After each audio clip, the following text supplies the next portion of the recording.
Bienvenido a la segunda parte del tema Ley General de Educación. Hola, nosotros somos CAUOC, Consultoría en Asuntos Educativos. Bienvenidos a otro video más de este círculo de estudio para promoción horizontal por incentivos en educación básica. Soy la maestra Miriam Sarmiento y en este capítulo vamos a trabajar Ley General de Educación, que pertenece al área 1, aspectos normativos. En el título tercero nos establece del sistema educativo nacional. ¿Quiénes conforman el sistema educativo nacional? Bueno, como prioridad tenemos a los educandos. En la fracción segunda nos habla de las maestras y los maestros, las madres y padres de familia o tutores, así como las asociaciones, las autoridades educativas, las autoridades escolares, las personas que tengan alguna relación laboral con las autoridades educativas en la prestación del servicio público de educación, y las instituciones educativas del Estado y sus organismos descentralizados, los sistemas y subsistemas establecidos en la Constitución Política de los Estados Unidos Mexicanos, las instituciones de los particulares con autorización, las instituciones de educación superior, los planes y programas de estudio incluso forman parte del sistema educativo nacional, los muebles o inmuebles, servicios o instalaciones destinados a la prestación del servicio público de educación, los consejos de participación escolar o sus equivalentes, los comités escolares de administración participativa y todos los actores que participan en la prestación del servicio público de educación. En el artículo 37 nos dice que la educación básica está compuesto por el nivel inicial, preescolar, primaria y secundaria, que como habíamos mencionado forman parte de la educación obligatoria junto con la media superior. Los servicios que comprende este tipo de educación, entre otros, son inicial, escolarizada y no escolarizada. Esto es algo que hay que tomar en cuenta. Preescolar general, indígena y comunitario. Primaria general, indígena y comunitaria. La secundaria en las que se encuentran las secundarias generales, técnicas comunitarias o en las modalidades regionales autorizadas por la Secretaría, las secundarias para trabajadores y las telesecundarias. En el artículo 42, y es uno de los temas importantes que hay que considerar, dice que la edad mínima para ingresar a la educación básica en el nivel preescolar es de 3 años y en nivel primario es de 6 años, cumplidos al 31 de diciembre del año del ciclo escolar. En el artículo 43 nos dice el Estado va a impartir la educación multigrado. Para algunos de ustedes a lo mejor es algo que ya tienen experiencia en ello, pero para los que no, nos dice que esta educación multigrado es la que se da dentro de un mismo grupo, en donde hay estudiantes de diferentes grados académicos, niveles de desarrollo y de conocimientos, en centros educativos en zonas de alta o muy alta marginación. En el capítulo 6 de este título nos habla de la educación indígena. Aquí hay que mencionar que este apartado ha sido declarado inválido por sentencia de la Suprema Corte de Justicia de la Nación, por lo tanto no será abordado y se sugiere que tampoco ustedes le dediquen mayor tiempo, sin embargo que sepan la razón y motivo por el cual pues ya no es necesario que se tome su estudio debido a una determinación de la Suprema Corte de Justicia de la Nación. En el capítulo 7 nos habla de la educación humanista. Y esto es muy importante porque ya no solamente concebimos que es la importancia de garantizar el derecho a la educación, sino la importancia de que el sistema educativo sea un sistema garante de los derechos de niñas, niños y adolescentes. En el artículo 59 nos dice que la educación que imparte el Estado debe tener un enfoque humanista. De igual forma, nos dice que este enfoque humanista nos va a ayudar a resolver situaciones problemáticas de manera autónoma en el estudiante y de manera colectiva, aplicando conocimientos aprendidos en situaciones concretas de su realidad y desarrollar actitudes y habilidades para su participación en los procesos productivos, democráticos y comunitarios. Aquí es importante tomar en cuenta que el Programa Nacional de Convivencia puede ser una herramienta que nosotros vamos a tomar para fortalecer esta área de estudio. De la educación inclusiva, de igual manera que la educación indígena, pues ha sido declarada inválida por la Suprema Corte de Justicia de la Nación, por lo tanto, este capítulo no se abordará en esta sesión. Tenemos también de la educación para personas adultas. Dice que el Estado, recuerden que como era una educación la que garantizaba el Estado para toda persona, ¿no? Aquí hay una reflexión que hacer, ¿no? Cualquier persona a cualquier edad puede acceder a los servicios educativos porque el Estado lo va a garantizar. El artículo 69 habla de eso. Dice, el Estado ofrecerá acceso a programas y servicios educativos para personas adultas en distintas modalidades que consideren sus contextos familiares, comunitarios, laborales y sociales. Esta educación proporcionada por el Estado va a brindar los medios para erradicar el rezago educativo y el analfabetismo. En el artículo 70 nos dice que está destinada a la población de 15 años o más que no haya logrado cursar o haya concluido la educación primaria y secundaria. Dentro de las prioridades del sistema educativo nacional, Dice que uno de los derechos del educando dentro del sistema educativo nacional será, de acuerdo al artículo 72, recibir una educación de excelencia, ser respetados en su integridad, identidad y dignidad, además de la protección contra cualquier tipo de agresión física o moral. Incluso ya lo hemos visto dentro de los protocolos de actuación en casos de violencia, maltrato, abuso u otras normatividades, el hecho de que el Estado va a garantizar que la educación que reciba el estudiante sea alejada de cualquier forma de violencia, recibir una orientación integral como elemento para el pleno desarrollo de su personalidad, ser respetados por su libertad de convicciones éticas, de conciencia y de religión. Será también un derecho el de recibir una orientación educativa y vocacional, tener un docente frente a grupo que contribuya al logro de su aprendizaje y desarrollo integral, participar en los procesos que se deriven de los planteles educativos como centros de aprendizaje comunitario, recibir becas y demás apoyo. En el artículo 73 nos habla de que la impartición para todos los estudiantes menores de 18 años tomará medidas que aseguren su protección y cuidado necesarios para preservar su integridad física, psicológica y social. Como hemos mencionado, otras normatividades, los protocolos de actuación, incluso en el Estado de Puebla, el Manual para la Convivencia Escolar en Educación Básica, pues hablan de este tema de los derechos de niñas, niños y adolescentes, en donde vamos a erradicar cualquier forma de violencia, ya sea generada dentro del contexto educativo o fuera de él. En el artículo 73 nos habla de que la impartición para todos los estudiantes menores de 18 años tomará medidas que aseguren su protección y cuidado necesarios para preservar su integridad física, psicológica y social. Como hemos mencionado, otras normatividades, los protocolos de actuación, incluso en el Estado de Puebla, el Manual para la Convivencia Escolar en Educación Básica, pues hablan de este tema de los derechos de niñas, niños y adolescentes, en donde vamos a erradicar cualquier forma de violencia, ya sea generada dentro del contexto educativo o fuera de él. El artículo 74 nos habla de que las autoridades educativas en el ámbito de su competencia promueven la cultura de la paz y no violencia, ¿no? Como lo hemos mencionado, el Programa Nacional de Convivencia Escolar es un referente para ello. En el artículo 78 dice, las madres y padres de familia o tutores serán corresponsables en el proceso educativo de sus hijas, hijos o pupilos menores de 18 años. En el capítulo 11 tenemos de las tecnologías de la información, la comunicación, conocimiento y aprendizaje digital para la formación con orientación integral del educando. Artículo 84 nos hace referencia a utilizar este avance de las tecnologías de la información, comunicación, conocimiento y aprendizaje digital, TICAD, con la finalidad de fortalecer los modelos pedagógicos de enseñanza, aprendizaje, la innovación educativa, el desarrollo de habilidades y saberes digitales de los educandos, además del conocimiento de programas de educación a distancia y semipresencial para cerrar la brecha digital y las desigualdades en la población, uno de los aspectos que tuvimos dentro del modelo educativo a distancia. CAUC, Consultoría en Asuntos Educativos. Somos una asociación civil sin fines de lucro, cuya misión es desarrollar nuevos métodos educativos, así como fortalecer las técnicas y estrategias de enseñanza de maestras y maestros con el objetivo de garantizar una educación de excelencia en nuestro país. ¿Buscas actualizarte y capacitarte para afrontar con éxito los procesos de promoción horizontal, vertical y de admisión de educación básica de la UCICAM? Contamos con asesores educativos con formación académica y amplia experiencia para atender profesionalmente a todos nuestros participantes en cada curso. Pregunta por ellos, tenemos una opción para ti. Búscanos en nuestras redes sociales, @CAUC Consultoría, WhatsApp y Telegram, 22 25 57 13 69. En CAUC, juntos aprendemos a enseñar con el corazón. Ok, entonces tenemos en el artículo 87 del calendario escolar. Este es un tema que también hay que considerar. Por ejemplo, en la Ley General de Educación es donde se tiene el fundamento legal para establecer este. Dice aquí que la Autoridad Educativa Federal determina el calendario escolar aplicable en toda la República.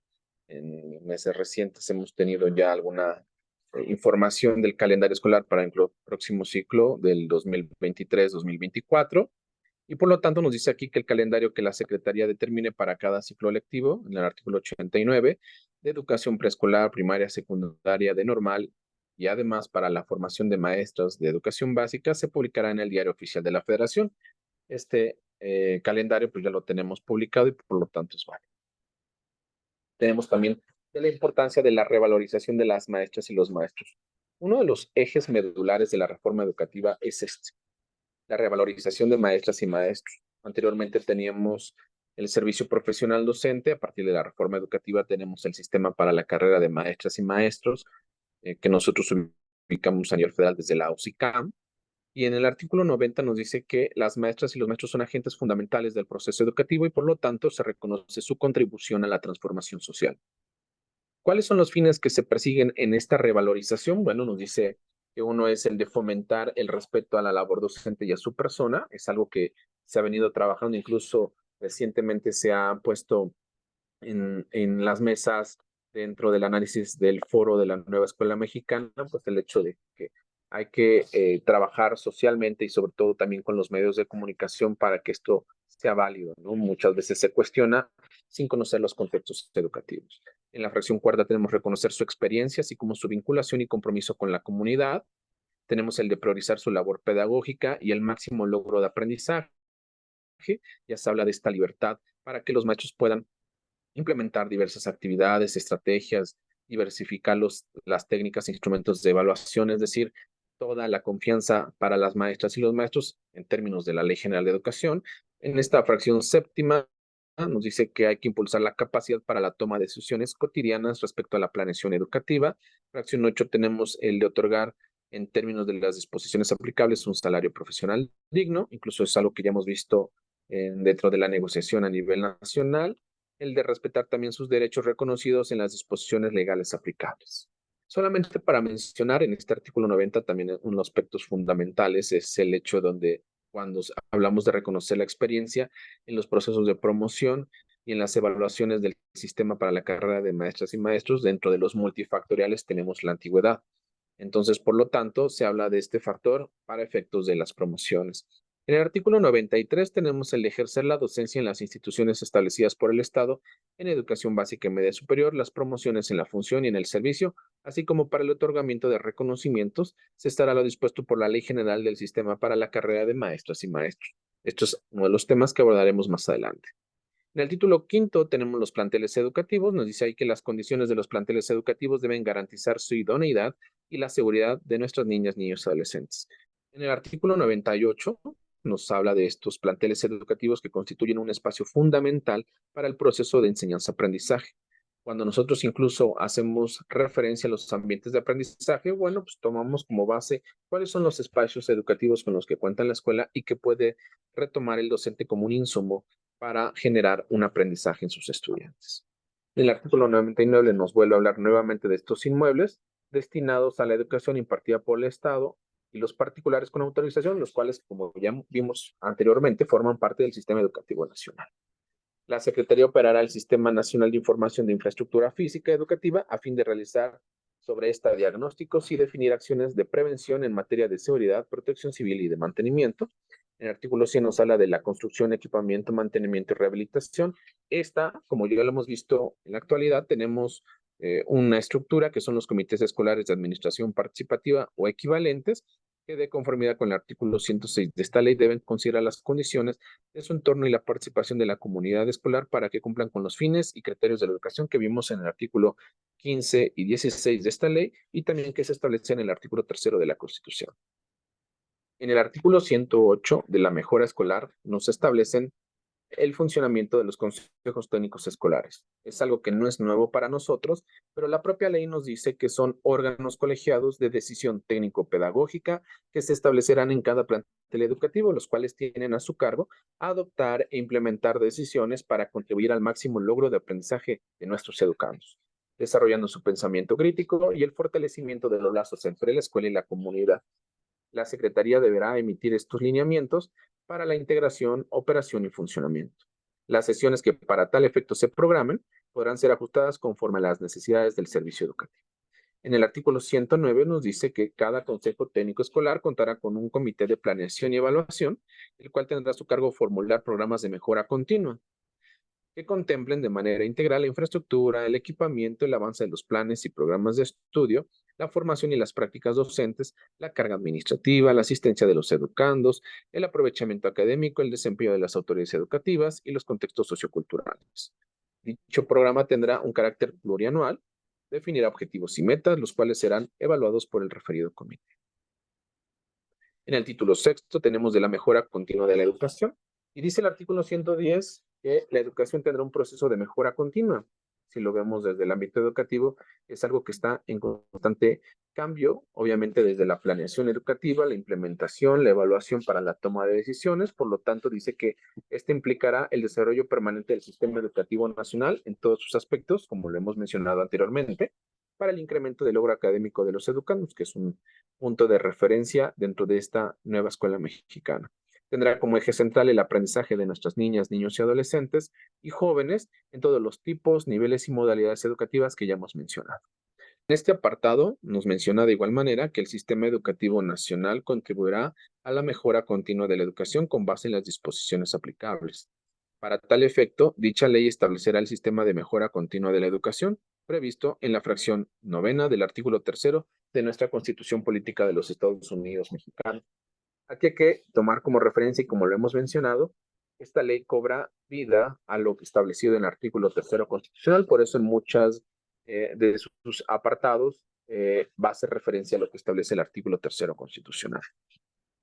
En el artículo 113 del federalismo educativo dice que corresponde de manera exclusiva a la autoridad federal las atribuciones siguientes. Solamente mencionamos algunas, ustedes pueden profundizar en ellas, pero acá nos está estableciendo un factor importante. ¿Qué le corresponde a la federación? ¿Qué le corresponde al estado? ¿Y qué le va a corresponder en su momento también a los municipios? A la federación establecer el calendario escolar es algo que ya hemos mencionado, donde dice que será aplicable en toda la República Mexicana para cada ciclo lectivo de la educación preescolar, primaria, secundaria, la normal y las demás para la formación de maestros de educación básica. Autorizar el uso de libros de texto para educación preescolar, primaria y secundaria, que le corresponde a los estados, de acuerdo al artículo 114, por ejemplo, proponer a la Secretaría los contenidos regionales que hayan de incluirse en los planes y programas de estudio para la educación preescolar, primaria, secundaria, la normal y demás para la formación de maestras y maestros del sistema de educación básica. El artículo 119 del financiamiento de la educación, este apartado nos establece que el Ejecutivo Federal y el gobierno de cada entidad federativa deben concurrir al financiamiento de la educación pública y de los servicios educativos. El Estado no podrá destinar menos del 8% del Producto Interno Bruto al apartado de financiamiento de la educación pública y los servicios educativos para garantizar el acceso y la gratuidad de la educación. De este 8%, no podrá destinarse menos del 1% a la investigación científica y humanística, así como al desarrollo tecnológico y la innovación en las instituciones públicas de educación superior. Tenemos de la participación de los padres y madres de familia o tutores. En el artículo 128 nos habla de los apartados, que es uno de los puntos referentes que debemos de considerar, porque son muchas de las situaciones que ocurren en los centros educativos y que, bueno, esta ley general de educación retomó muchas de las inquietudes del magisterio, las estableció, pero a veces por desconocimiento no las hacemos válidas. ¿Cuáles son estas obligaciones y derechos que tienen los padres de familia? Bueno, dentro de los derechos, el de obtener una inscripción en las escuelas públicas para que sus hijas, hijos o pupilos o menores de 18 años que satisfagan los requisitos aplicables reciben la educación preescolar, primaria, secundaria, media superior y en su caso la educación inicial en concordancia con los espacios disponibles para cada tipo educativo. Participar activamente con las autoridades educativas de las escuelas que estén inscritos sus hijas, hijos o pupilos menores de 18 años en cualquier problema relacionado con la educación de estos, a fin de que en conjunto aboquen a su solución. La 2. En la fracción segunda nos establece de la participación activa con las autoridades de las escuelas para que éstas puedan de manera conjunta participar en la solución de los problemas que tengan que ver con la educación de sus hijos. La fracción tercera nos habla de colaborar con las autoridades escolares al menos una vez al mes para la superación de los educandos y el mejoramiento de los establecimientos educativos. Formar parte de las asociaciones de madres y padres de familia que, como hemos visto en otros casos, pues son sus representantes ante las autoridades educativas. En la fracción quinta nos dice que tienen derecho a opinar en los casos de educación que impartan los particulares con relación a las contraprestaciones que se fijen en las escuelas, conocer el nombre del personal docente y los empleados adscritos en la escuela en la que participen, están inscritos sus hijas, hijos o pupilos, mismas que serán proporcionadas por la autoridad escolar, conocer los criterios y los resultados de las evaluaciones, conocer los planes y programas de estudio proporcionados en el plantel educativo, conocer el presupuesto asignado a cada escuela, conocer la situación académica y de conducta de sus hijas, hijos o pupilos en la vida escolar, manifestar, de ser el caso, su inconformidad ante las autoridades educativas correspondientes sobre cualquier irregularidad que observen dentro del plantel educativo. En el artículo 129 de las obligaciones, solamente quisimos aquí mencionar que en caso de incumplimiento de estas obligaciones a las cuales hace referencia la propia normatividad, bueno, pues las autoridades educativas podrán dar aviso a las instancias encargadas de protección de los derechos de niñas, niños y adolescentes para los efectos correspondientes en términos de la legislación aplicable. Aquí la importancia de retomar, conforme a la Ley General de los Derechos de Niñas, Niños y Adolescentes, la Procuraduría de Protección al Menor, incluso del sistema DIF. En un apartado tenemos propiciar la colaboración de los docentes, madres y padres de familia o tutores para salvaguardar la integridad de los integrantes de la comunidad educativa, pero en el último apartado nos dice, las asociaciones de madres y padres de familia se abstendrán de intervenir en los asuntos de carácter pedagógico y laborales de los establecimientos educativos. Es algo que muchas veces dentro de las instituciones educativas se permite por el desconocimiento a lo que establece la propia ley. Por último, solo tenemos el artículo 132 de los consejos de participación escolar, donde dice que será decisión de cada escuela la instalación o operación del consejo de participación escolar o su equivalente, el cual será integrado por las asociaciones de madres y padres de familia, maestras y maestros. En la parte de abajo les colocamos el acuerdo por el cual se establece el funcionamiento de estos consejos de participación escolar y sobre todo que estos consejos podrán coadyuvar en temas de salvaguardar el libre desarrollo de la personalidad, integridad y los derechos humanos de la comunidad educativa. Y tenemos también otra ahí que nos habla de coadyuvar en la dignificación de los planteles educativos a través del Comité Escolar de Administración Participativa, de acuerdo con los lineamientos que emita la propia Secretaría. Por último, solamente mencionar que después de la presentación de este círculo de estudio en el tema de Ley General de Educación, les pido que por favor hagan llegar a través de los grupos de WhatsApp algunas dudas, preguntas que tengan con relación a este tema. Si quisieran profundizar a detalle algún aspecto, también lo pueden hacer a través del grupo de WhatsApp. Y si no, solamente que nos hagan llegar sus preguntas para que en la sesión presencial podamos profundizarla de manera que todos participen y que haya un mayor beneficio para este círculo de estudio. Por mi parte sería todo. Excelente noche y muchas gracias por su participación. Muchas gracias. Si quieres que asistamos a tu escuela, zona escolar o son un grupo de docentes que requieren alguna asesoría con algún tema en específico, pregunta y agenda un espacio con nosotros. Será un placer que nuestros asesores educativos lleguen hasta ti. Síguenos en nuestras redes sociales, donde estarán las presentaciones de todos nuestros ponentes para que las descargues y puedas apoyarte también en este estudio. Este círculo cerrará de manera presencial, así que si quieres asistir, espera las indicaciones.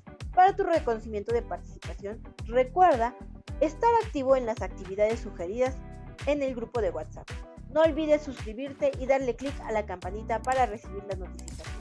Si tienes alguna duda o propuesta de tema que abordemos, déjanos tu comentario, con gusto lo revisaremos. Recuerda, juntos aprendemos a enseñar con el corazón. Soy tu compañera y amiga, Miriam Sarmiento. Nos vemos en el próximo tema. Bye.